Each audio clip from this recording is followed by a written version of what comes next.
रमज़ान मुबारक के हवाले से कोई ख़ास वजीफ़ा ख़ास दुआ हो तो इरशाद फरमाइए। अल्लाह पाक इस महीने की बरकतें अता फ़रमाएँ। इसमें तो जितना ज़िक्र अस्कार करेंगे हमारे लिए बाइस रहमत व बाइस बरकत बाइस सवाब है। पहली बात तो यह है कि ये नुज़ूल कुरान का महीना है, कसरत से तिलावत की जाए, कसरत से आप कुरान पढ़ें, एक कुरान का ख़त्म करें, दो करें, जितना कुरान पाक पढ़ सकते हैं। तरावी से पहले उसका तर्जमा भी और तफसीर भी पढ़ कर जाएँ तो तरावी सुनने में भी आपको लुत्फ़ रहेगा। तो पहली बात यह है कि कुरान पाक की तिलावत की कसरत करनी है। दूसरा वजीफ़ा आप ये करें कि ला इलाहा इल्लल्लाहु मुहम्मदुर रसूलुल्लाह सल्लल्लाहु अलैहि वसल्लम, इसकी कसरत करें आप। इसी तरह जो है वो कुरान पाक की जो बात सूरतें हैं उनकी तिलावत शब में की जाए, जैसे कि सूरह मुल्क, सूरह यासीन, सूरह बकरा की आखिरी आयतें, 2 मिनट लगते हैं इसको पढ़ने में, सूरह आले इमरान की आखिरी आयत। ये मैं इतने सारे वज़ाइफ बता रहा हूँ, चाहें तो इसमें चंद कर लीजिए आप, ठीक है। तो कुरान पाक में इन सूरतों को रोज़ाना कोशिश करें कि आप पढ़ें। सूरह तकासुर 1000 आयतें पढ़ने के बराबर है, 1 मिनट में पढ़ी जाती है। इसके अलावा बार बार अल्लाह से दुआ करते रहें कि अल्लाहुम्मा अदखिलिल जन्ना, ए अल्लाह मुझे दाखिल जन्नत फरमा, मुझे जन्नत का दाखिला अता फरमा। और अल्लाह से जहन्नम की आज़ादी भी मांगिए, अल्लाहुम्मा अजिरनी मिनन्नार, अल्लाहुम्मा अजिरनी मिनन्नार। मांगते रहिए अल्लाह से, अशरा रहमत आएगा, अशरा मग़फ़िरत आएगा और जहन्नम से आज़ादी का अशरा भी पाएंगे। तो इसमें कसरत से दुआ मांगनी है, जो मैंने दुआएं बताई, वज़ाइफ बताई, इंशाअल्लाह बताया आपको, तो उस पर अमल करना है आपने। आइए दुआ करते हैं अल्लाह की जनाब में। अल्लाह पाक जो हमारे परेशान हाल हैं, बीमार हैं, कर्जदार हैं, अल्लाह पाक उनकी परेशानियाँ दूर फरमाए। रमज़ान का महीना ये नुज़ूले कुरान का महीना है। ये वो महीना है जो मेरी और आपकी मग़फ़िरत करवाने आया है। ये वो महीना है जिसकी फजीलत और मर्तबे को समझने के लिए एक हदीस पाक ही काफ़ी है। वैसे तो बहुत सारी हदीसें हैं कि नबी पाक सल्लल्लाहु अलैहि वसल्लम फरमाते हैं, जिसका मजमून है कि अगर मेरी उम्मत को पता होता कि रमज़ान क्या है तो वो तमन्ना करते कि सारा साल ही रमज़ान हो। तो अब इसकी अहमियत को समझिए। ये एक ऐसी स्कीम है मग़फ़िरत की कि मुझे और आपको बख्शवाने के लिए महीना आया है। मौला अली शेर खुदा करमल्लाहु तआला वजहुल करीम फरमाते हैं कि अगर अल्लाह को इस उम्मत को अजाब देना होता तो इस उम्मत को रमज़ान और सूरह इखलास अता ना फरमाता। इसका मतलब अजाब से बचाने आया है।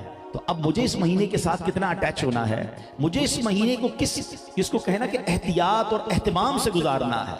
देखते ही देखते देखे ना कितने दिन गुजर गए। थोड़े दिनों बाद हम यही बातें कर रहे होंगे कि यार रमज़ान का आखिरी अशरा आ गया और रमज़ान चला गया। लेकिन हमें इस महीने को ज़ाया नहीं होने देना है, हमने इस महीने की बरकतें लूटनी है। मैं आज कुरान मजीद फुरकान हमीद ही के हवाले से आपसे कुछ बात करने आया हूँ। अल्लाह का कलाम ये हम सब के लिए रब का पैगाम है ना। वैसे तो पूरा कुरान हमें अंडरस्टैंड करना है, लेकिन कुरान पाक में चंद आयतें हैं जो स्पेशली रब करीम ने जिसमें मुझसे और आपसे बात की है, डायरेक्टली मुझे और आपको खिताब किया है। और वो कैसे खिताब किया है? या अय्युहल्लज़ीना आमनू, ओ यू बिलीवर्स, ईमान वालों से बात की है। और ये तकरीबन 90 के करीब आयत हैं, मोर अप्रॉक्सीमेटली 90 आयत है। सवाल यह है कि क्या मैंने अल्लाह का वो पैगाम जो अल्लाह ने कुरान में डायरेक्टली मुझसे बात की है, मैंने पढ़ लिया है? हमें लोगों के पैगाम की कितनी ज़रूरत और अहमियत हम महसूस करते हैं कि सुबह उठने के बाद, पहले तो लोग कलमा पढ़ते थे, शायद कुछ कुरान पढ़ लेते थे, लेकिन अब उठते ही सबसे पहले आंखें भी ठीक नहीं खुलती, मोबाइल उठाते हैं और देखते हैं भाई पहले देखो किसका मैसेज आया। अब मोस्ट इंपॉर्टेंट मैसेज पहले देखते हैं। मगर कुरान पाक में अल्लाह ने हमें पैगाम दिया है। क्या हमने, बहुत सारे लोग ऐसे हैं जो 40 साल के हो गए, 30 साल के हो गए, 50 साल के हो गए, इतनी जिंदगी गुजरने के बाद भी क्या वो पैगाम हमने पढ़ लिए, क्या समझ लिए? आज मैं कोशिश करूंगा जितना मुझे टाइम मिलेगा 3 से 4 वो आयतें, वैसे तो 90 आयतें हैं, और मैं चाहूंगा कि आज के बयान से ये आप एहसास पैदा करें कि जब 2, 3, 4 आयतों में इतना मैसेज है, तो अगर हम ये सारी आयतें पढ़ लेंगे और इसका मैसेज समझ लेंगे, एटलीस्ट की सेटिस्फैक्शन तो होगी कि on the day of judgement हम अल्लाह को जवाब दे सकेंगे कि मेरे मौला कुरान में जो तूने हमसे डायरेक्ट खिताब किया था, हमने उसे पढ़ा भी था, समझा भी था और कुछ ना कुछ अमल करने की कोशिश भी की थी। पहली आयत जो मैं पेश करने जा रहा हूँ, जिसमें अल्लाह ने मोमिनों से डायरेक्ट खिताब किया है। और मजे की बात यह कि यह आयत हमारे बच्चे बच्चे को याद है। अल्हम्दुलिल्लाह यहाँ भी तकरीबन जितने आशिकान रसूल बैठे हैं सबको याद होगी। क्या शानदार मैसेज है। अल्लाह कुरान में फरमाता है, इन्नल्लाह व मलाइकतहू युसल्लूना अलन नबी या अय्युहल्लज़ीना आमनू सल्लू अलैहि वसल्लिमू तस्लीमा। तर्जुमा क्या है उसका? बेशक अल्लाह और उसके फरिश्ते नबी पर दुरूद भेजते हैं, ऐ ईमान वालों उन पर दुरूद और खूब सलाम भेजो। सुभान अल्लाह, सुभान अल्लाह।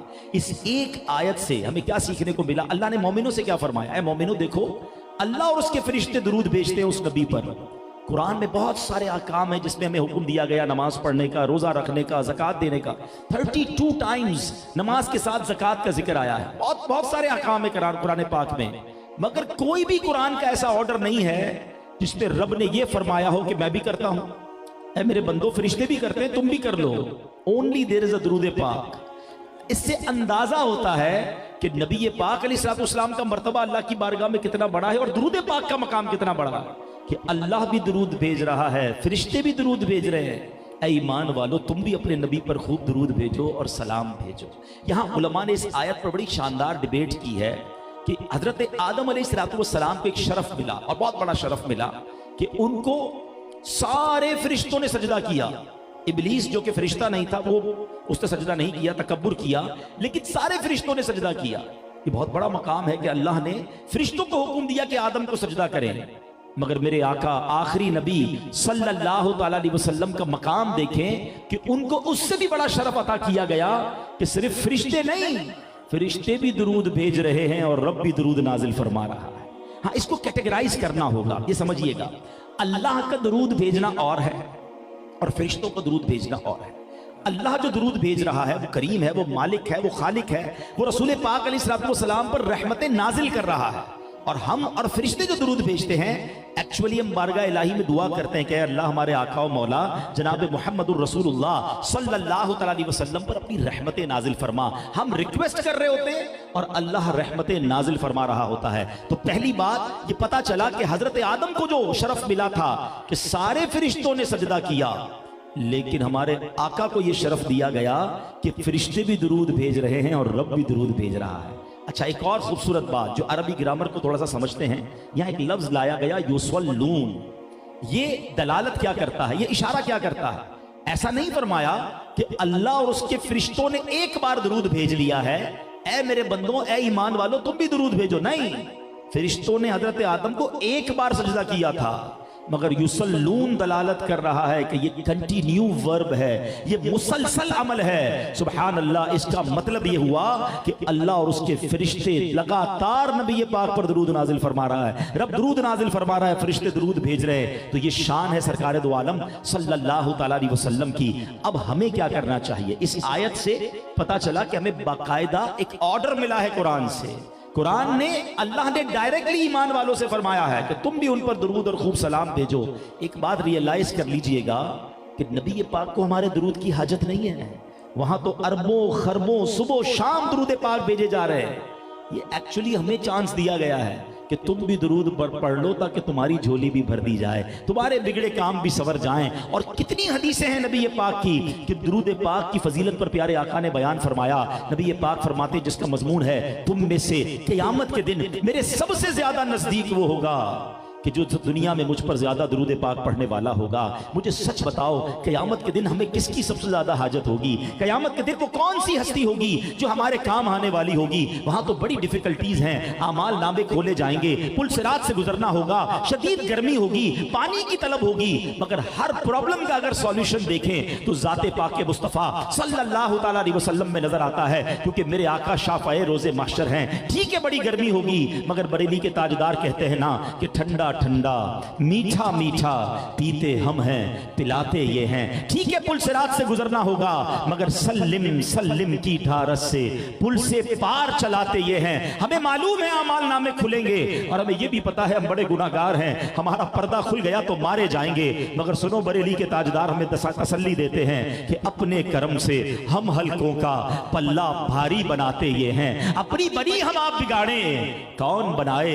बनाते ये हैं। रंगे बेरंगों का पर्दा दामन ढक के छुपाते ये हैं। ऐसा नफ्सा नफ्सी का दिन होगा कि माँ बेटे को नहीं पूछेगी, बाप जो है वो किसी को जवाब, एक दूसरे को कोई जवाब नहीं देगा। एक अजब माहौल होगा, नफ्सा नफ्सी का दौर होगा। मगर सुनो, वहां कौन मेहरबा होगा कि माँ जब इकलौते को छोड़े आ आ कह के बुलाते ये हैं। बाप जहां बेटे से भागे लुत्फ वहां फरमाते ये हैं। तो पता ये चला solution of each and every problem on the day of judgement वो रसूल पाक अलैहिस्सलाम की ज़ात है कि जो नबी पाक के करीब हो जाएगा, जो आका जिस पर नजर रहमत फरमा लेंगे, वो रब से उसकी सिफारिश फरमाएंगे, उसकी शफाअत करवाएंगे और उसे जन्नत में ले जाएंगे। तो अब बताओ ये दुरूद पाक कैसा अमल हो गया कि सरवर कायनात फरमा रहे हैं कि तुम में से क़यामत के दिन मेरे नजदीक वो होगा जिसने दुनिया में कसरत से दुरूद पढ़े होंगे। तो बताओ हमें फजूल बातों से बचकर कितने दुरूद पढ़ने चाहिए। एक इमेजिनेशन आपको दे देता हूं, एक तसव्वुर दे देता हूं कि कभी दुरूद पाक की तस्बीह हाथ में होना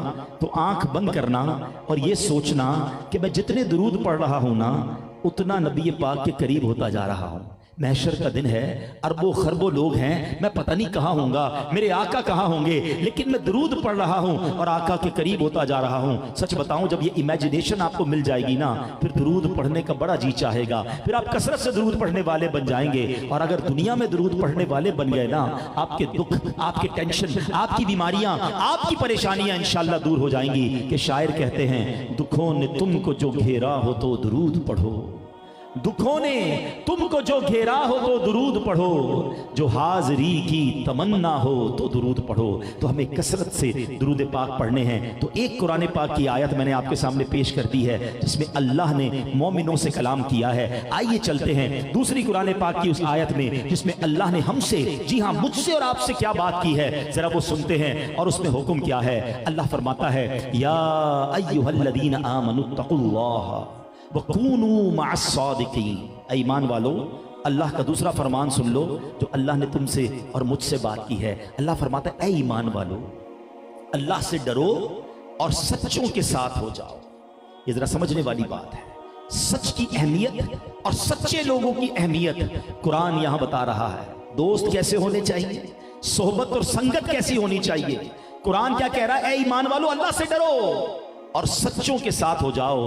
अब सच कितना कमाल का काम है और इस्लाम सच की तालीम देता है। हजरत अब्दुल्लाह इब्न मसऊद रज़ियल्लाहु तआला अन्हु से रिवायत है, रसूल अकरम सल्लल्लाहु तआला अलैहि वसल्लम ने इरशाद फरमाया, बेशक सच्चाई भलाई की तरफ हिदायत देती है और भलाई जन्नत की तरफ ले जाती है। आदमी बराबर सच बोलता रहता है यहां तक कि वो सिद्दीक हो जाता है। और सुनो, आका फरमाते, झूठ बदकारियों की तरफ ले जाता है और बदकारियां जहन्नम में पहुंचाती हैं। और आदमी बराबर झूठ बोलता रहता है यहां तक कि वो अल्लाह के नजदीक कज़्ज़ाब लिख दिया जाता है। गौर कीजिए कि मैं और आप अल्लाह की बारगाह में क्या लिखा जाना पसंद करते हैं कि मैं रब की बारगाह में सिद्दीक, सच्चा लिखा जाऊं या इतना झूठ बोलूं कि अल्लाह की बारगाह में ही कज़्ज़ाब लिख दिया जाए।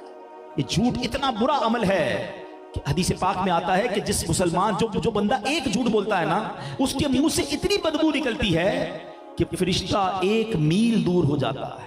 आज लोग कहते हैं यार कारोबार में बरकत नहीं है, सेहत में बरकत नहीं है, घर में टेंशनें बड़ी हैं, ऐसा लगता है कुछ प्रॉब्लम्स हैं। अरे आपने झूठ बोल बोल कर रहमत के फरिश्ते इतने दूर कर दिए हैं, तो किधर से रहमतें नाजिल होंगी। एक तरफ तो हम सच्चे आका के उम्मती, जरा बताइए ना, सबको पता है मेरे आका ने 40 साल की उम्र तक ऐलान नबूवत तो नहीं फरमाया था ना, मक्के के लोगों को अपना किरदार पेश किया था और उसके बाद एक ऐलान किया था कोहे सफा की पहाड़ी पर, ऐ मक्के वाले बताओ मैं कौन हूं। कितना कमाल का सवाल था, मगर रिप्लाई क्या था, आप सादिक हैं, आप अमीन हैं।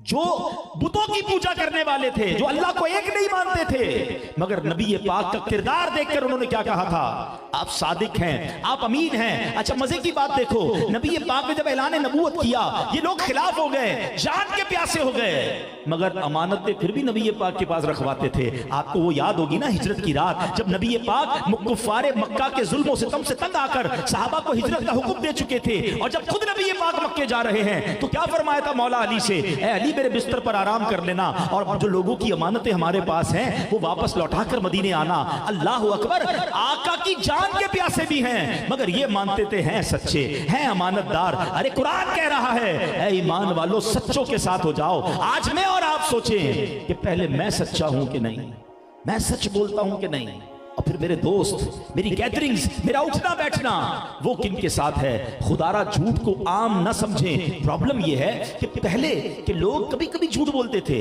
और अब तो ऐसा लगता है कोई कभी कभी सच बोलता है। जब देखो झूठ ही बोलना है, मजाक में भी झूठ बोलना है, तफरी में भी झूठ बोलना है, खामाखाई भी झूठ बोलना है, क्योंकि उसकी कॉन्सिक्वेंसेस ही नहीं पता। मेराज की रात नबी पाक अलैहिस्सलाम जब तशरीफ ले गए तो आपने एक शख्स को देखा कि उसको लोहे के एक यूं समझिए कि हुक के जरिए उसके गाल छीले जा रहे हैं, इधर से गाल चीर के पीछे ले जाया गया, फिर दूसरे गाल को चीर के पीछे ले जाया गया। पूछा गया ये कौन है? फरमाया ये झूठ बोलने वाले। झूठ बोलने वाले को क़यामत तक ये अजाब दिया जाएगा। कभी डेंटिस्ट के पास गए होंगे, उसने हमारा मुंह खोला होगा, एक लिमिट के बाद बड़ी तकलीफ होती है, जान निकल जाती है, क्योंकि हमारी लिमिट है मुंह की, उससे ज्यादा नहीं खुल सकता। मगर झूठ बोलने वाले के लिए गाल गुद्दी तक चीर दिए जाएंगे। कैसे बर्दाश्त करेगा झूठ बोलने वाला? खुदारा कॉमेडी में दोस्तों को हंसाने के लिए, खामाखाई किसी बात को छुपाने के लिए झूठ ना बोला करे। ये सख्त अल्लाह के अजाब को दावत देने वाली बात है। मुसलमान सच्चा होता है, सच्ची बात सिखाते ये हैं, सीधी राह चलाते ये हैं। अरे सच्चे आका का उम्मती कैसे झूठ बोल सकता है? आओ रमजान में कुरान का ये पैगाम ले जाओ कि कुछ भी हो जाए, यकीनन कभी कभी सच बोलने से आजमाइश थोड़ी देर के लिए आती है। क्योंकि आप जब किसी जगह नौकरी करने वाले हैं, भाई लेट क्यों हो गए? वो ट्रैफिक में फंस गया था, झूठ बोल दिया, जान छोड़ा दी। अच्छा छुट्टी क्यों की थी? वो नानी का इंतकाल हो गया था। अच्छा जो झूठ बोलेगा ना, उसको हमेशा याद रखना पड़ेगा मैंने क्या क्या झूठ बोला है। बेचारा रहता गरीब इलाके में होगा, कहाँ रहते हो? डिफेंस में रहता हूँ। अब उसको याद रखना पड़ेगा मैंने इसको डिफेंस का एड्रेस बताया है। अच्छा कारोबार क्या करते हो? मेरी तो 2 फैक्ट्रियां हैं, मेरा यूरोप में भी काम है। अब ये भी याद रखना पड़ेगा इसको कौन सी फैक्ट्री बताई थी, कौन सा मुल्क बताया था, क्योंकि झूठ तो अब याद रखकर परेशान रहना पड़ेगा। सच्चे को कोई टेंशन नहीं होती, जो सच होता है वो बता रहा होता है। तो झूठा ऑलवेज आपको मुस्तरिब नजर आएगा, कंफ्यूज नजर आएगा, परेशान नजर आएगा, और सच्चा बड़ा पुरसुकून नजर आएगा। सच्चे के चेहरे पे नूर होता है। तो प्लीज अपनी जिंदगी का एक उसूल बना ले, किसी भी सूरत में मैंने झूठ नहीं बोलना, और ये शदीद गुनाहों में से गुनाह है। यहाँ एक और बात, अभी मैं जब आ रहा था तो मुझे हमजा भाई ने एक टॉपिक कहा, और इत्तेफाकन मेरा ये टॉपिक भी था कि एक तो झूठ है, मगर उससे बड़ा झूठ पता क्या है? वो बहतान है कि आप किसी बंदे पर वो बात लगा रहे हैं, वो इल्जाम लगा रहे हैं कि उसने किया ही नहीं है। अब बहतान तो अजब और सख्त गुनाह है कि फला ये करता है, फला वो करता है, फला में मैंने ये देखा है, हालांकि उसके अंदर वो चीज ही नहीं है। हालांकि अगर कोई ऐब है भी तो आपको किसने कहा बताने को? मुसलमान के ऐब को छुपाने का हुक्म है। मगर यहां तो जनाब लोगों को मौका चाहिए, किसी तरीके से किसी का कोई ऐप पता चले, अरे अच्छा उसने ये किया, उसकी बेटी ने, उसके बेटे ने ये किया, फौरन मैसेज चलाते हैं, फौरन कॉल करते हैं, पता चला उसने ये किया है। अल्लाह के बंदो एक बात याद रखना, अगर तुम किसी का ऐप खोलोगे ना तो एक दिन आएगा तुम्हारे ऐप भी खोल दिए जाएंगे, और हमारे ऐप भी बहुत ज्यादा है। मेरा रब जो जानता है, अगर वो सबको पता चल जाए तो मेरा बनेगा क्या? और हम तो दुआ करते हैं अल्लाह से, अल्लाह दुनिया में भी हमारे ऐप छुपाए रखे और आखिरत में भी हमारे ऐप छुपाए रखे। तो है मेरे प्यारे इस्लामी भाई, झूठ से भी बचे और बहतान से तो बिल्कुल दूर रहे। आपको कोई कहता है कि फला ने ये किया, हमें गीबत नहीं सुननी है। हम किसी मुसलमान की बुराई क्यों सुनते हैं? और सुनी सुनाई बात को आगे बढ़ाने वाला अहदीस में यह मजमून मिलता है कि किसी मुसलमान के लिए झूठे होने के लिए यह बात काफी है कि वो सुनी सुनाई बात को आगे बढ़ा दे। फौरन कोई खबर आई, कोई अखबार का तराशा आया, कोई SMS आया और जनाब फौरन बात आगे बढ़ा दी कि जनाब ये हो गया। नहीं मेरे प्यारे इस्लामी भाई, हमें कुरान कह रहा है सच्चों के साथ हो जाओ। अच्छा यहाँ एक और दर्स भी मिल रहा है, और वो दर्स क्या है कि हमारी सोहबत क्या होनी चाहिए।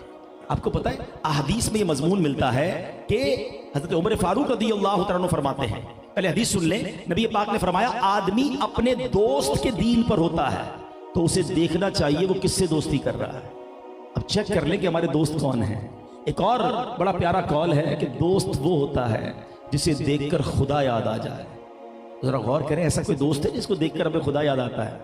हमारे तो कई दोस्त ऐसे जिसको देखकर सिनेमा याद आता है, कोई ना कोई बुरी चीज़ ही याद आ रही होती है। अच्छा हम जरा नमाजी बन जाए तो वो मजाक उड़ा लेते हैं, भाई क्या हो गया, खैरियत तो, जुम्मा पढ़ते थे ठीक है, ये क्या 5 वक्त टोपी ओपी लगा ली है। ऐसे दोस्त हैं कि जो नेकी की तरफ जाए तो हमें रोक रहे, वो दोस्त ठीक नहीं है। हमें तो दोस्त वो चाहिए जो हमें नेकी की तरफ ले जाए। यंगस्टर बैठे हैं, मुझे एक बात बताएं, अब किसी भी कभी मौका मिले ना, किसी जो नशा करने वाला हो, शराबी हो, जुआरी हो, बेचारा हीरोइनची बन गया हो, या डकैती डालने वाला, चोरी करने, बड़े बड़े जितने जराइम करने वाले लोग हैं, अगर कभी किसी का इंटरव्यू करने का मौका मिले या डीपली आप उसको एनालाइज करें ना, तो ये सारी आदतें कहां से मिली इसको?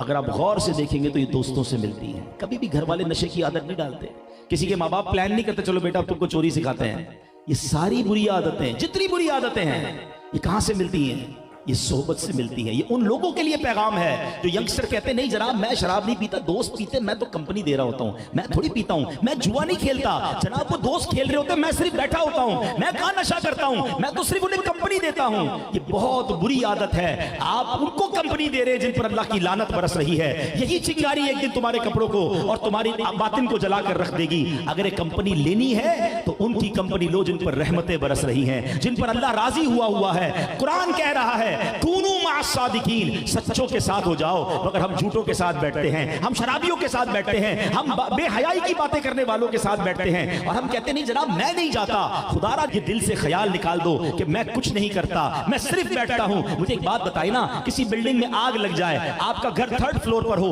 पहले फ्लोर पर आग लगेगी तो आप ये कहेंगे यार 1st फ्लोर पर आग लगी है, मैं ऊपर रहूं, आग तो नीचे है। पूरी बिल्डिंग एवैक्यूएट होती है, पूरा इलाका खाली करवाया जाता है कि ये आग अब पूरी बिल्डिंग को जला सकती है। तो जब आग से बचते हो और आग करीब आ जाए तो भाग जाते हो, तो जहन्नम की आग जहां भड़क रही है वहां क्यों जाते हो? उन दोस्तों के साथ क्यों रहते हो? मैं आपको आपके रब का कलाम सुनाने आया हूं। मैं आज आपसे वो बात करने आया हूं जो आपके रब ने आपसे बात की है। या अय्युहल्लज़ीना आमनुत्तकुल्लाह, अल्लाह से डरो, वकूनू मअस सादिकीन, और सच्चों के साथ हो जाओ। तो दो बातें इस आयत से सीखने को मिली कि सच बोलना है, सच्चा अल्लाह का पसंदीदा बंदा है, और दोस्ती अच्छों से रखनी है। पंजाबी शेर सुना देता हूं, क्या शानदार मिसाल दी है हमारे बुजुर्गों ने। फरमाया भले बंदे दी सोहबत यारों, जिवें दुकान अतारा, सौदा भावे मुल्ले न लइए, हुल्ले आन हजारा।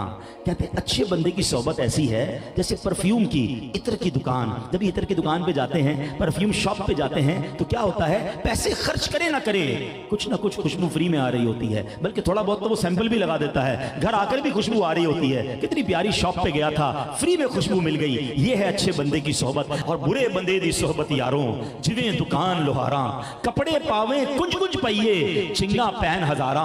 कहते हैं बुरे बंदे की सोहबत ऐसी है जैसे लोहार की दुकान। जब भी लोहार की दुकान पे जाए ना, जब वेल्डिंग का काम हो, ये चिंगारियां उड़ रही होती हैं, कहते जितने भी कपड़े बचा लें, कभी ना कभी कोई चिंगारी तुम्हारे कपड़े में सुराख कर देती है। बंदा घर आता है, कहता है यार ये सुराख कैसे हुआ? हाँ वहां गया था जब वेल्डिंग हो रही थी, जहां चिंगारियां उड़ रही थी, मेरे कपड़ों पर इसने सुराख कर दिया। ऐसा ही बुरी सोहबत है कि तुम उनके करीब बैठोगे, वो तुम्हारे अमल की चादर में सुराख कर देगी, वो तुम्हारी रूहानियत की चादर में सुराख कर देगी, वो तुम्हें अल्लाह से दूर कर देगी सोहबत। तो आज कुरान का ये पैगाम लेकर जाइए। मुझे एक तकलीफ है, मैं एक कैफियत से गुजर रहा हूं और मैं चाहता हूं उससे आपको शेयर करूं। ये रौनकें देखकर, ये मस्जिद की बहारें देखकर, ये दरसे कुरान देखकर, ये तरावी देखकर, एक तरफ तो दिल बड़ा खुश होता है कि अल्लाह के बंदों को अल्लाह से कितना प्यार बढ़ गया है, मगर साथ साथ एक कसक भी उठती है कि ये रौनकें रमजान के बाद कहां चली जाती हैं। ये बंदे अल्लाह से रमजान के बाद क्यों दूर हो जाते हैं? क्योंकि हमने सोहबतें अच्छी नहीं रखी। Please try to change your company in month of Ramzan. इस महीने में कुछ तय कर लो कि मैं सिर्फ रमजान के लिए अल्लाह का बंदा नहीं हूं,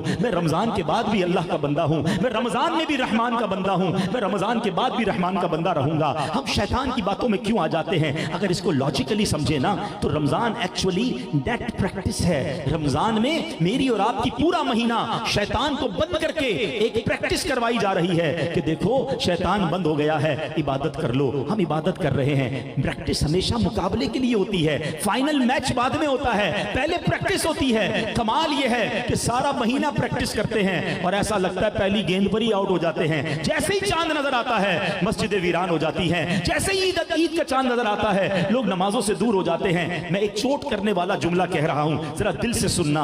हम कहते नहीं हैं लेकिन अनडेलिबरेटली क्या ये मैसेज नहीं दे रहे? क्या शैतान जब तक तू बंद था तब तक तो हम अल्लाह के बंदे थे, तब तक तो हम नमाजी थे, अब तू आजाद हो गया ना, अब हमने तेरी माननी है, अब हमारा मस्जिदों से क्या काम। अब गौर करिए कितना सीरियस मैसेज है। क्या ऐसा नहीं होता? रमजान में मगरिब की नमाज में मस्जिद फुल होती है और ऐलान हो जाए इशा से पहले कि चांद नजर आ गया है, क्या इशा में लोग आते हैं उतने? क्यों? क्या नमाज सिर्फ रमजान में फर्ज है? Please try to understand. ये शैतान का वार है, वो तो तिल मिला रहा होगा ये बंदे नमाजी बन गए, ये तरावी पढ़ रहे हैं, ये कुरान पढ़ रहे हैं, ये रोजे रख रहे हैं। वो पूरी शिद्दत के साथ चांद रात से हमलावर होता है और हमारे हजारों लाखों लोग उसके उस बहकावे में आकर बह जाते हैं। आज एक नियत करके उठना, कुरान के इस पैगाम को याद रख लेना, कूनू मअस सादिकीन। अच्छे बंदों की सोबत अपना लो कि चाहे रमजान चला जाए, मैंने मस्जिद से नहीं जाना, मैंने नमाजों से नहीं जाना, मैंने अल्लाह की रहमत का दामन अब सारी जिंदगी के लिए थामा है, मैं रहमान का बंदा सारी जिंदगी के लिए हूं। फिर देखो वो करीम कैसी रहमत फरमाता है, फिर देखो तुम्हारी मुश्किलें कैसे आसान होती हैं। अब कुरान की एक और आयत, और मेरे बयान का जो मकसद था, जो मैंने शुरू में आपको इन्फसाइज किया था कि ये 90 आयतें हैं। आज तो बयान में 3 आयतें सुना रहा हूं ना, अगर आप बताएं हर आयत से सीखने को मिल रहा है ना, कितना मैसेज है इसमें। और ये मैं ना भी बताऊं, ये हम पर लाजिम है सीखना ना। अल्लाह ने आपसे बात की है, आप मोमिन हैं, हम मोमिन हैं। हमने कुरान में रब ने जो मुझसे बात की उसके ही टाइम नहीं है मेरे पास, क्या जवाब दूंगा अल्लाह की बारगाह में। अब आओ तीसरी आयत शुरू, क्योंकि ये माह रमजान के हवाले से बड़ी रेलेवेंट है। माशाल्लाह बड़ी तादाद में लोग अपनी सदका दे रहे हैं, ज़कात दे रहे हैं, अतियात दे रहे हैं, बहुत अच्छा है। मगर उसमें भी शैतान एक मिस्टेक करवाता है। पहले शैतान के वार समझो। पहले शैतान चाहता है हराम काम करें, शराब पिए, बदकारी करें, जुआ खेलें, मादल्ला कत्ल करें। जब वो देखता है ना, नहीं यार ये बंदा तो शराबी नहीं बन सकता, नहीं बना पाया मैं इसको, इससे कत्ल नहीं करवा पाया, इससे गुनाह नहीं करवा पाया, अच्छा फिर वो चाहते हैं हम नेकी ना करें, हम नमाज भी पढ़ लेते हैं, हम रोजा रख लेते हैं। वो कहता है यार अब इससे ये भी नहीं रुकवा पाया, लेकिन वो थकता नहीं है। अब कहता है मैं इसकी नेकी जाया करवा दूं। कर ली ना, पढ़ ली नमाज, रख लिया रोजा, दे दिया सदका, कर ली चैरिटी। अब कुछ एक और काम ऐसा करता है हमें बगैर बताए, हमें पता भी नहीं चलता, और हमारी वो नेकियां बर्बाद हो जाती हैं। अब वो कुरान देखो हमें समझा रहा है। कुरान कहता है ऐ ईमान वालों, सुनो, फिर अल्लाह ईमान वालों से बात फरमा रहा है। या अय्युहल्लज़ीना आमनू ला तुबतिलू सदक़ातिकुम बिलमन्नि वल अदा। ऐ ईमान वालों, अपने सदके बातिल न करो, एहसान रखकर और ईजा देकर। और क्या शानदार एग्जाम्पल के जरिए आगे कुरान समझा रहा है। कल्लज़ी युनफ़िकू मालहू रिआ अन्नासी वला युमिनु बिल्लाहि वल यौमिल आखिर। उसकी तरह, किसकी तरह? जो अपना माल लोगों के दिखावे के लिए खर्च करे और अल्लाह और क़यामत पर ईमान न लाए। फमसलुहु कमसली सफ़वानिन अलैहि तुराबुन फ़अस्वाबहु वाबिलुन फ़तरकहु सल्दा।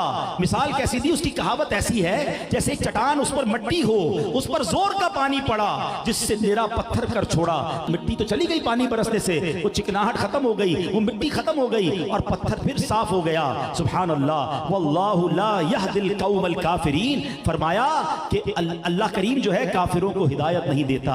अब जरा समझिएगा, कुरान की ये आयत समझा रही है यकीनन सदका दें, यकीनन खैरात करें, एहसान न करें, लोगों पर एहसान न जताएं, उन्हें तकलीफ न दे, दिखलावा न करें। और मिसाल क्या दी कि एक चट्टान पर गुबार है, मट्टी है, हम समझ रहे माशाल्लाह बड़ी जबरदस्त जमीन है, सरखेज है, पौधा लग जाएगा, और बारिश आई तो वो सारा गुबार चला गया, नीचे से चट्टान निकल आई। फरमाया इसके रियाकार के, दिखलावे करने वाले के, सदका देकर एहसान जताने वाले की नेकियां ऐसे हैं कि जब अल्लाह करीम हिसाब फरमाएगा तो वो सारी नेकियां बातिल कर दी जाएंगी। तो ये समझना है। आजकल लोग गलती क्या करते हैं कि जब ज़कात देते हैं, जब सदका देते हैं तो फिर सामने एहसान भी जता रहे होते हैं। बहुत सारे लोग हैं माशाल्लाह, अल्लाह हमें पूरी ज़कात देने की तौफीक अता फरमाए। यहाँ मैं एक और बात भी करना चाहूँगा कि जनाब जब तक हज़ारों में ज़कात थी, लाखों में ज़कात थी, तो लोगों ने बड़ी आसानी से निकाली।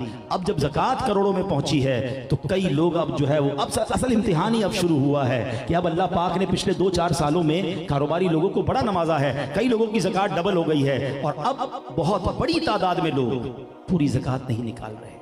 देखो ये ना करना।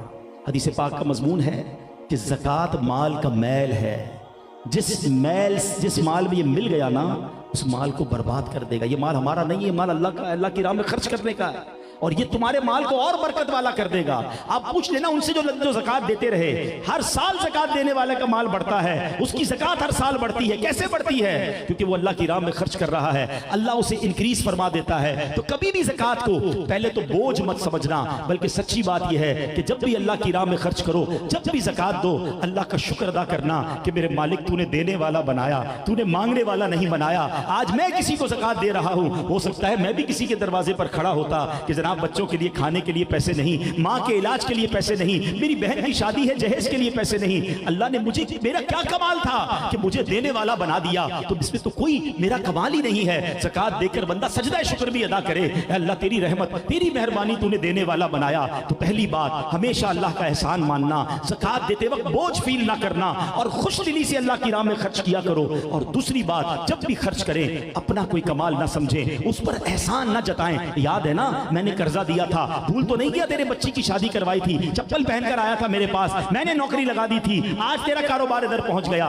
ना ना, ये कभी मत करना। कुरान कहता है एहसान जताकर, ईजा पहुंचाकर अपने सदके बातिल ना करो। तुम करोड़ों खर्च करके भी वो तमाम सदके को जाया कर दोगे। सदका ऐसे देना कि बंदा कभी किसी पर एहसान ना जताए। अब कुछ जमात को देते हैं, ऑर्गेनाइजेशंस को भी दे रहे होते हैं, तो वहां भी हमारा कोई एहसान नहीं है।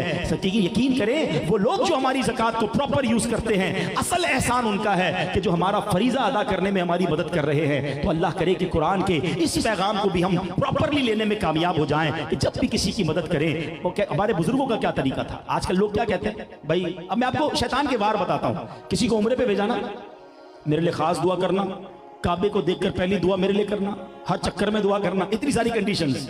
अरे अल्लाह के बंदे छोड़ दो इसको, हैं वो तुम्हारे लिए दुआ ना भी करे ना, अगर आप भेज रहे हैं तो हर कदम पर सवाब आपको मिल रहा है, आप क्यों कंडीशंस लगा रहे हैं।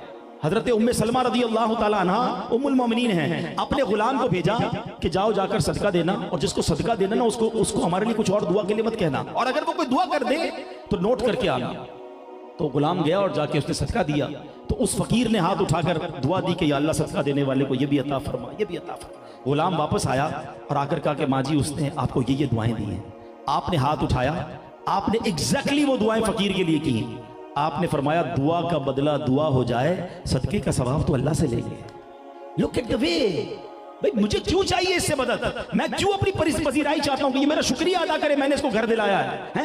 बंदा कहता है यार इसको मैंने एहसान किया था, मुझे सलाम भी नहीं लिया, मुझे दावत में मिला, उसने मुझे झुककर बात भी नहीं की, भूल एहसान फरामोश है। इसका मतलब क्या हुआ कि आपके दिल में ये ख्याल है कि मैंने इसकी मदद की थी, ये मुझे सलाम करे, मैंने इसका ख्याल किया था, इसको मुझे दावत देनी चाहिए। अरे भूल जाओ, मैंने दिया वो रब का माल था, चला गया, मुझे अजर अल्लाह से लेना है। अरे अगर बंदों से अजर मांगोगे तो कयामत के दिन कहीं खाली हाथ ना हो जाओ। तो ऐ मेरे प्यारे इस्लामी भाइयों, अल्लाह करे मेरा ये बयान वो लोग भी सुने जो ज़कात देने को बोझ समझ रहे हैं, जो ज़कात देने में सुस्ती कर रहे हैं। कभी सुस्ती ना करना। मेरी एक छोटी सी कैलकुलेशन है, maybe I am wrong, लेकिन मैंने बहुत गौर किया इस पर। हजरत उमर बिन अब्दुल अजीज रदी अल्लाह तआला का एक दौर था कि जब लोग ज़कात लेकर निकलते थे मगर ज़कात लेने वाला कोई नहीं होता था। मुसलमानों पर ऐसा शानदार दौर आया था। मैं समझता हूं आज भी पाकिस्तान में यह दौर आ चुका है कि अगर सारे पाकिस्तानी जो साहिब सरबत हैं अपनी पूरी ज़कात दे दें तो शायद पाकिस्तान में एक गरीब भी बाकी नहीं बचेगा। अल्लाह ने लोगों को बड़ा नवाजा है, प्रॉपर्टी के रेट बढ़ गए, गोल्ड के रेट बढ़ गए, अल्लाह ने बिजनेस में बहुत तरक्कियां दी, फसलें हमारी कितनी उगती हैं। अरे हमारा मुल्क तो ज़रई मुल्क है, अगर हर किसान हर जमींदार अपना औशर अदा करे, हर ताजिर अपनी ज़कात अदा करे, मैं नहीं समझता कि कोई गरीब पाकिस्तान में बाकी बचेगा। प्रॉब्लम यह है कि इतना अहम फरीजा जिसको पिलर ऑफ इस्लाम कहा गया, हम बचपन से सुनते आए हैं, इस्लाम के 5 पिलर हैं, इस्लाम के 5 अरकान हैं, उसमें नमाज, रोजा, हज, ज़कात और ईमान लाना। अब जब ये 5 पिलर हैं जनाब, ज़कात देने वाले आहिस्ता आहिस्ता जनाब कम होते जा रहे हैं। मैं चाहता हूं इस अवेयरनेस पर बात हो, इस पैगाम को दुनिया भर में पहुंचाया जाए कि कभी इससे हाथ मत रोकना, बर्बाद हो जाओगे। हदीस में ये मजमून मिलता है, ज़कात देकर अपने माल को मजबूत कलहों में कैद कर लो, वो माल आपका सिक्योर, आपका पूरा माल सिक्योर हो जाता है। जब आप ज़कात अदा करते हैं तो आप ज़कात किसको देनी है? सबसे पहले गुजारिश करूंगा अपने गरीब रिश्तेदारों को, अपने आसपास के लोगों को देखें जो आपके करीब हैं और अगर ज़कात के मुस्तहिक हैं तो आप उनको अपनी ज़कात दें। हाँ, चेक जरूर कर लें। कुछ लोग करीबी रिश्तेदार समझकर ज़कात तो दे देते हैं मगर बाज़ औक़ात वो ज़कात के मुस्तहिक नहीं होते। शरई मसला समझ लीजिए, आपके ऊपर 2 फर्ज हैं, प्रॉपर ज़कात कैलकुलेट करके निकालना ये भी आपकी जिम्मेदारी है और मुस्तहिक तक पहुंचाना ये भी आपकी जिम्मेदारी है। आपने ज़कात तो कैलकुलेट कर ली मगर अगर डिस्ट्रीब्यूट ठीक नहीं की तो भी ज़कात अदा नहीं होगी। तो आप यकीनन शरीयत बताती है कि पहले अपने करीब के गरीब रिश्तेदारों को दें और उसके बाद मेरी गुजारिश है कि आशिकान रसूल की तहरीक दावत इस्लामी जो कितना बड़ा दीन का काम कर रही है उसको अपनी ज़कात में ज़रूर हिस्सा दें ताकि जो दीन का काम पूरी दुनिया में हो रहा है उसमें हमारा हिस्सा हो जाए।